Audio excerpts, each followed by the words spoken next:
Jaire Alexander's dad had a fiery message for the NFL and the Ravens and also exposed the Packers. We talk about that. Lamar Jackson being all in and so much more coming up on Locked On Ravens.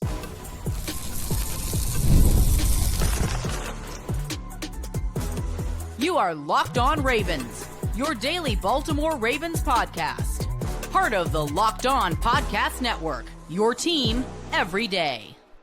You are Locked On Ravens. Welcome into the show. I'm your host, Kevin Oestreicher of Ravens Wire, here with you on the Locked On Podcast Network, your team every day. Thanks so much for being here on this Monday. New week of Ravens content, making Locked On Ravens a part of your day and your first listen each and every single day. Free and available for you on all podcasting platforms. That includes in video form on YouTube, where you can like and subscribe to the show and the channel, and in audio form where you can follow along and subscribe wherever you get your podcast for 5 days a week here on Locked On Ravens. Plus, we do bonus episodes on the weekends when there were headlines. We had 2 bonus episodes on the weekend. So if you haven't checked those out yet, be sure to go do so. We also go live after every single Ravens game and every single piece of Ravens big news. And shout out to all of the everydayers, the first-time listeners, and if somewhere in between, thank you as well. Today's episode of Locked On Ravens is brought to you by FanDuel. Right now, new customers can get $150 in bonus bets when your first $5 bet wins. The Ravens, we officially enter the first full week of the long break before the Ravens have training camp. They had mini camp on Tuesday and Wednesday, and there was a pretty big signing on Wednesday in Jaire Alexander, and we're going to be talking about that here in the first part of the show. But in the final part of the show, we're going to talk about a former Raven that almost returned and maybe what that interest in the position means for the Ravens. And in the second segment, I want to talk about Lamar Jackson really showing that he is all in on this team. But Jaire Alexander, he is the headline maker right now, and Jaire's dad actually is making headlines. So Landis Alexander, who is Jaire's father, he went on ESPN Wisconsin, and there were a lot of things that Jaire's dad had to say. And I think, look, Jaire and Jaire's dad, the takeaway I got here, at least one of them, is that they would have stayed in Green Bay had the Packers offered, some sort of a contract like the Ravens had offered. In fact, he was asked that exact thing. He said, he was asked by the radio station, would Jaire Alexander still be a member of the Packers if they offered the same, not just a similar, the same contract as the Ravens? And Jaire's father said yes to that question. And he didn't have any bad blood towards the Packers in his answers. I actually thought it was a very well-conducted interview. I thought that, Jaire's dad gave very honest and open answers. And there are always two sides to every story, right? There's the Jaire side of things. There's the Packer side of things. That will always happen, where each side has a story to tell. And usually, both sides don't have the exact same story. That's just how it goes sometimes. But, Jaire's dad said, hey, we love those guys. We love that team, the guys, because he was asked about, do you have that Ravens-Packers game circled on the calendar for, whether it's revenge or whatnot? And he's like, no, we're not thinking like that, essentially. But he went into detail about the injury situation, which I'll talk about in a few minutes. But the big, I guess, viral quote, at least for Baltimore, and a message that his dad sent not only to, the Ravens and saying, hey, this is what you're getting, but to the NFL and, hey, you better watch out, is about Jaire and how he's feeling right now. He said, quote, Green Bay let him go when he's feeling his best. I promise you that he is in better condition than he's been since 2018. Everybody should be on notice because you're going to get the best version that he's been since he's been in the league. So, hey, saying that to the Ravens, that's music to the Ravens' ears, right? That message Jaire's dad put out there to Baltimore is like, hey, you're getting a guy that feels great. He feels like he's in the best shape he's been in since he's been in the league. He's going to be the best version of himself since he's been in the league. That is a fiery message, and I love that. But it's not just about the Ravens. It's also about, hey, the NFL, you better be watching out here, because there's another part of this where I think that Jaire will be motivated. This is obviously a one-year deal. He is young enough to where he can cash in again. Like, this is a very talented player. This is one of the best cornerbacks in the league, in my opinion, on a deal, like a deal that the Ravens gave Jaire for the player that Jaire is. This does not happen a lot. This is a very rare set of circumstances, a unique set of circumstances, I'll call it here, where Jaire is a baller. I call him a dog man. He's a dog on the field. Like, he has that dog in him. Literally, he's a guy that does not shy away from anything. He's someone that goes out there and puts it all on the line every single game. And yes, I really appreciated the transparency from Jaire's dad and saying that essentially, look, that they understand, his dad understands that when you sign a contract like that, 4 years, $84 million is what Jaire got from the Packers. The message was, hey, injuries happen, but you want to be out there, right? And the team wants you out there. So Jaire's dad essentially said, yeah, if you're the Packers or any team and you sign a guy to a big deal, you don't want to have that guy out there for 50% of the game, 75% of the game, 25, whatever it is, right? You want him to be out there.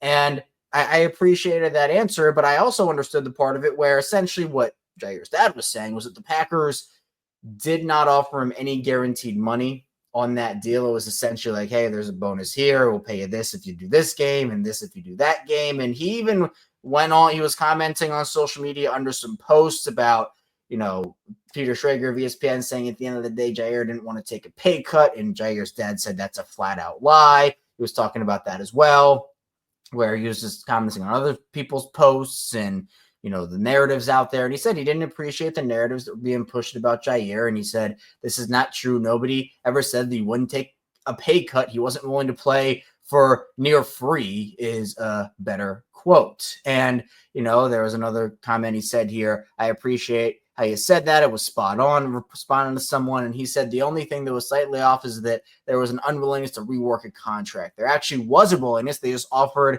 something that would have been foolish to take. The unwillingness was on them. So again, this is Jaire's side versus the Packers side. The messaging will be different here. But I don't blame Jaire for not taking a deal that had no guarantees. I think that for a player of his caliber, this is not like a practice squad year one player or a guy that's just on the bubble and is looking to prove himself. Jaire has to prove he can stay healthy. And, we saw Jaire's dad, or we heard Jaire's dad go into detail on the injury situation. And he said, quote, he just wants to play football. If he could go, he's going to go. His injury last year, I guarantee you 100%, had they taken that injury seriously when it happened, he would have been back down the stretch. The PCL thing, they dealt with it.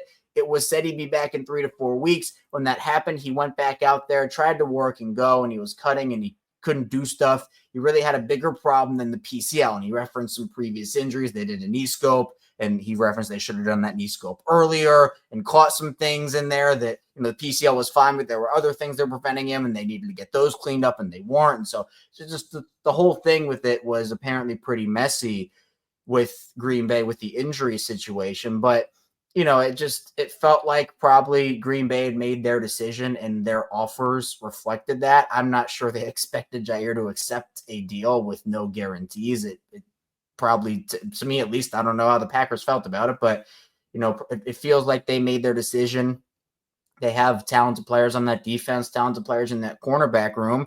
I would have tried to work something out with Jaire if I was Green Bay. And I've been saying it for years on this show, right? You've been listening to me for a while on Locked On Ravens. Jaire was my dream signing, dream acquisition for Baltimore. And something like this is the only way that was going to happen. But the best ability is availability, right? There are 10 million different versions of that quote, but the best ability is availability. And just for Jaire playing in 7 games in each of the past 2 seasons, yes, it's not ideal, right? And so Jaire does have to essentially rebuild your value year. And there were other teams that were offering more money, but Jaire decided to come to Baltimore, play with Lamar, play in a good organization, right? Gives him an opportunity to win a Super Bowl. And not only that, but rebuild that value. Where if he had gone to a different team, maybe a team that wasn't as good or didn't have the roster, and Jaire is kind of forced to be the face of that secondary, which he could if he was put in that situation, he's good enough to where he can be the face of the secondary. But I'm just saying that now he has guys around him where he can support them and they can support him. And if he goes out there and balls out, stays healthy, all Pro Bowl, whatever for him, he's going to get a pretty good contract coming off of that. And hopefully he'll be able to do it with a ring on his finger in Baltimore, because that's the goal here. This is a championship move from Eric DeCosta. And again, according to Jaire's dad here, there were just a lot of things that were going on in Green Bay, from contract to injury. Just felt like it was time. And, he had said that Jaire's dad was like, hey, we had three properties in Green Bay, expected to be there. But, it's just a move that, look, it benefits Baltimore, right? I'm not sitting there complaining. I am ecstatic. I'm through the moon. Really, all of Baltimore, the whole Baltimore fan base and the organization is through the moon here. Ravens are getting a heck of a player here. And actually, we're going to get into a little more Jaire talk in the second part of the show. I'm going to play a clip from Sam Njoku on our Friday show from last week about just how the Ravens could incorporate Jaire in this defense, and also talk about Lamar Jackson and how he is all in on this team. So be sure to stay tuned. A lot coming up on the show.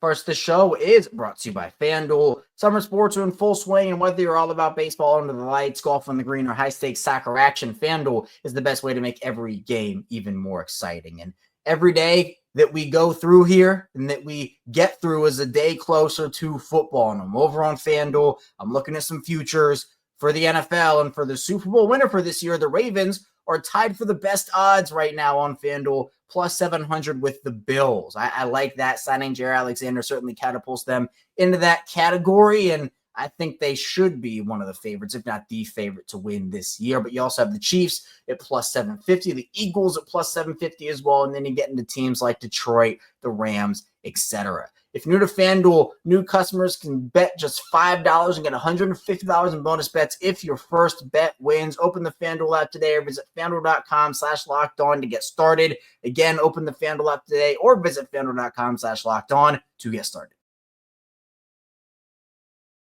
Back here on Locked On Ravens, Kevin Oestreicher still here with you on this Monday, talking Ravens football, talking Jaire Alexander. We talked in that first segment about Jaire Alexander's dad sending a fiery message to the Ravens, to the NFL, about how Jaire feels, how he looks, the condition that he's in, and also kind of giving some details on his exit from Green Bay. And that obviously, it has had an impact on how the Ravens were able to end up getting him. But Jaire coming to Baltimore opens up a world of possibilities for this Ravens defense with the player that Jaire is when he's on the field. I mean, he's a top 10 guy still, in my opinion, when he is healthy, but he will, again, need to prove that he can stay healthy. But with the stuff Jaire's dad was saying and, this, that, and the other about the injuries, hey, if that's all cleaned up and everything's good to go, hopefully there's a good shot that he can this year. But Sam Njoku was on the show with us on Friday, and he talked about the endless possibilities that Jaire could bring to the table here with this Ravens defense. And Sam compared him in this defense to maybe another defense of older Ravens time. So I want to play that clip from Sam, and then we'll talk about that a little more on the other side. I think Zach Orr is going to have a lot of fun this year with Jaire in this defense. I spent the last 2 days just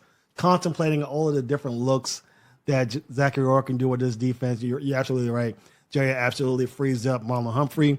It potentially keeps Kyle Hamilton in the back without having to sacrifice the teeth of your defense, without having to sacrifice the pass rush capability of blitzing the safety or corner. So it's such a huge thing to have Jaire on the field.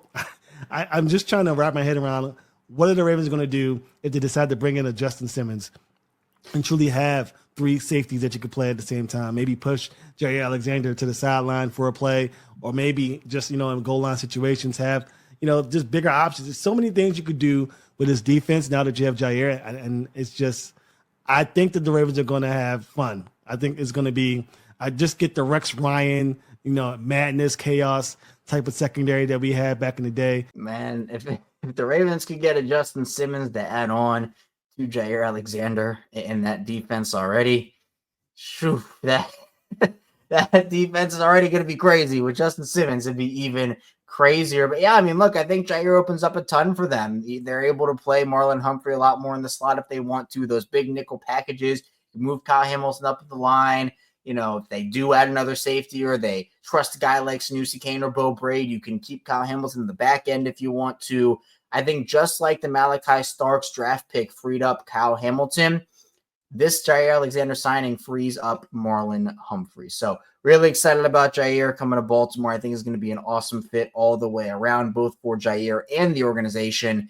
And part of the reason why Jaire is in Baltimore, I think Lamar Jackson, his former college teammate, might have had a little something to do with that. He admitted at the podium, Lamar did, that he had reached out to Jaire to see what was up, and less than 24 hours later, he was a member of the team. Now, I talked about this on the bonus episode yesterday. There were some new Jaire Alexander details about how this all came to fruition for Baltimore. It wasn't just Lamar said something and, boom, it was done. He was also considering reportedly the Dolphins and the Falcons.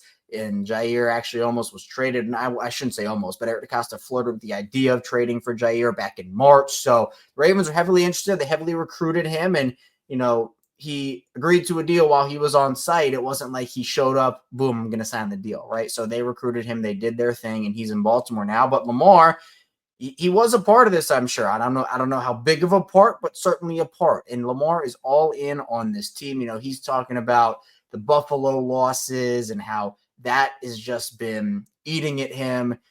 Obviously, him continuing to work hard, transform himself, and use motivation, bigger leader. We've talked about Lamar being a leader a ton on this show, and we've had an episode last week about Lamar continuing to up the ante, up his game with his leadership. And Zay Flowers talked about some of those comments. I mean, Lamar truly, this guy wants to win so badly. This organization, this team wants to win so badly. And you can kind of tell when, it's business as usual for teams sometimes. And, we're here, we're just doing the thing, just, let's go. And I'm not saying that guys aren't competitive in the NFL. Almost everybody in the NFL is competitive.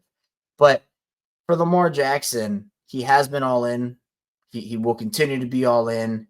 And I'm excited to see what he can do here because, some of his comments, they do reflect the fact that he is ready to just get over this hump. And, talking about, him going and working with his guys, him being in meetings and going into meetings. And kind of we got a little behind the scenes from Zay and some others about, how Lamar would pop in and, make sure that he was on the same page with his guys, not just by, on the field, hey, this, that, and the other. It's about doing camaraderie activities, right? Getting to know these guys and picking their brains, Lamar talked about. And so that is another area for the Ravens that, leadership is something the Ravens have generally always had. Now, Lamar is a different leader than Ray Lewis or Ed Reed or Terrell Suggs, right? Every leader is different. We know Lamar's been more vocal. I've said that many times on this show. Lamar has certainly been more vocal as a leader. But Lamar generally, I guess,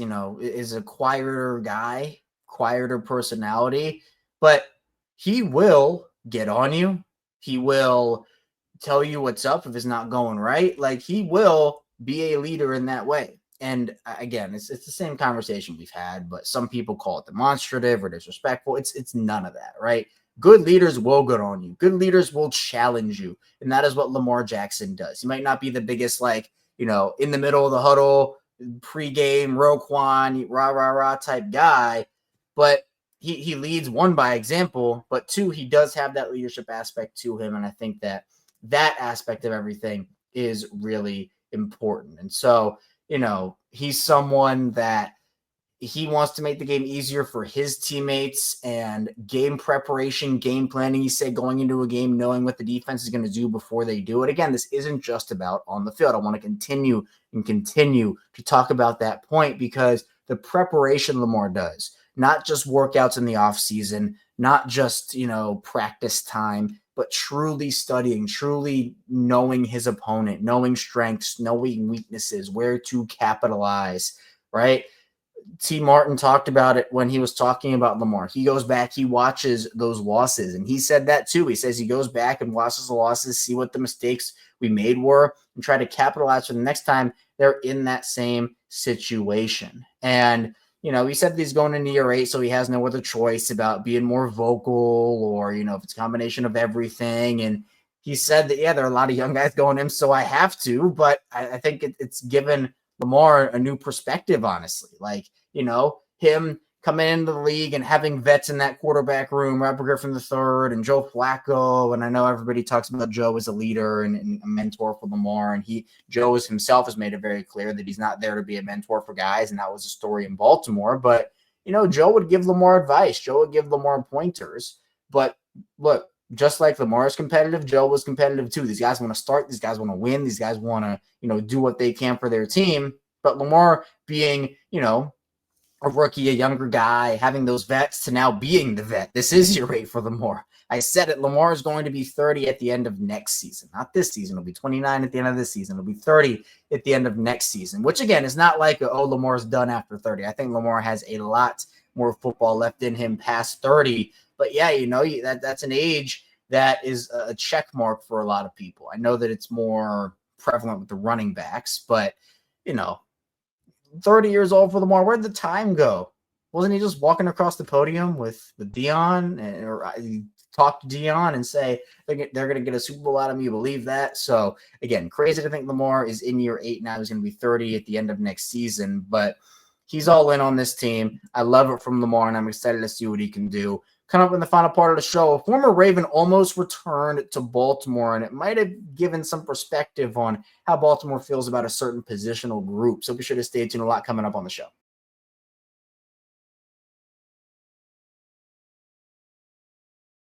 Back here on Locked On Ravens, Kevin Oestreicher still here with you. Monday edition of the show, talking Ravens football as we always do here on Locked On Ravens. Appreciate everybody for being here, making Locked On Ravens a part of your day, your first listen each and every single day. If you have a friend or a family member who's a Ravens fan, wants the Ravens perspective on something, or wants daily Ravens coverage, be sure to send them our way here on Locked On Ravens. We do this 5 days a week. Monday through Friday, we have our regularly scheduled programming, 6 a.m. Eastern time. We also, though, as I mentioned at the top of the show, have bonus episodes on the weekend sometimes, which again, we had 2 of those this weekend. So if you haven't checked those out, there were a lot of headlines over the weekend we talked about. Also, we go live after every Ravens game, after every single piece of Ravens big news as well. But a former Raven almost returned to Baltimore. And this one, I think, would have been so cool. Would have been so cool. So Rick Ritter over at CBS WJZ, he reported that CJ Mosley, remember that guy?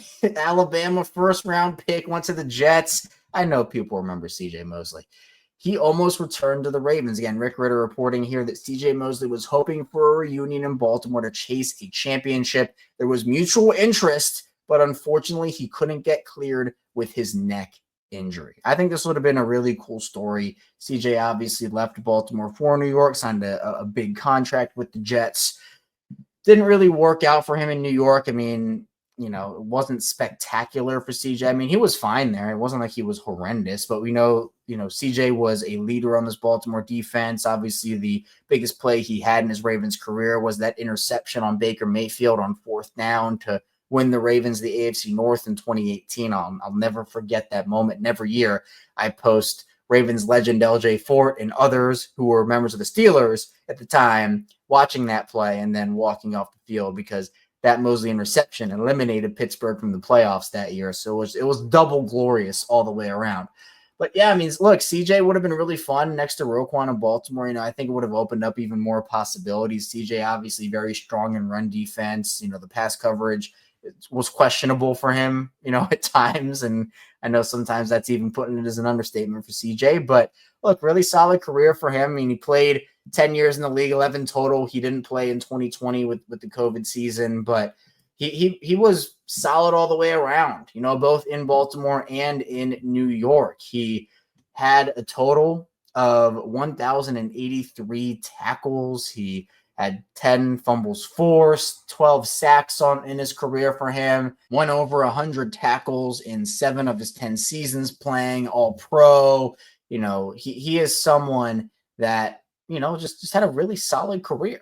But with the neck injury situation, obviously, wasn't going to be risked. He opts to retire instead here. And, it's tough because for Baltimore, it's not like they don't need another inside linebacker. I think that a vet like CJ could have come in and provided some veteran stability. Trent Simpson's a wild card right now. Jake Hummel, more special teams guy. Teddy Buchanan, who was one of their mid-round rookies, he's expected to compete for the job, but it looks like it is going to go to Simpson. But maybe this says something about where the Ravens are with their middle linebacker position. Still looking around, still sniffing around, trying to find that veteran. We did talk with Sam Njoku about whether the Ravens would be done or not, if they are done or not. And he said he doesn't think so. He's very confident the Ravens are not done. So we'll see. But, there is some uncertainty outside of Roquan. Now, with the signing of Jaire Alexander, as I talked about, you're not married to the idea of playing 2 middle linebackers on the field at the same time. You can play Roquan and then have dime packages, packages where it's just Roquan and others on the field, where you don't have to have Trenton Simpson out there or whoever it is out there during all snaps of the game. But at the same time, would be nice to have depth. So with this news, wouldn't shock me if the Ravens were to sign a inside linebacker at some point, but it would have hit a little different with CJ because I liked CJ. I thought that he was awesome in Baltimore, and the deal that he got from the Jets at that time for Baltimore, I probably wouldn't have paid that deal, but he earned it. I mean, he deserved it based off of what he did in Baltimore prior. I mean, in a contract season, he had 105 tackles, Pro Bowl, All Pro. Like he got his money's worth for it. Like he was someone that was just a solid all around guy, and would have been a nice story, but alas, it did not happen. But maybe it does signal a little bit more about where the Ravens stand roster wise than maybe we thought they would. I mean, I think that for Baltimore, Simmons would make some sense. Clowney would make some sense. Sam talked about some guard depth potentially, but that inside linebacker spot next to Roquan is still a big question mark. And if they can find someone who they feel like, might not be an every down role. In fact, it won't be an every down role next to Roquan because I think you just have too many talented players in your secondary. But, if it can be some level of an upgrade over Trenton Simpson, that's great. But, hey, what would be the best case scenario? Trenton Simpson actually works out this season and he's able to perform for them. So, look, we'll see what happens with that. But Baltimore still, with Jaire, it's a great move, but they might not be done. And that is exciting to think about. But that's all I have for you today on Locked On Ravens. Thank you so much for tuning in to the show. On the way out, hit the like and subscribe button in video form and follow along in audio form for 5 days a week of daily Ravens coverage. So be sure to stay tuned. We'll be right back here tomorrow with more Ravens coverage. So be sure to stay tuned. I'll see you right back here tomorrow on Locked On Ravens.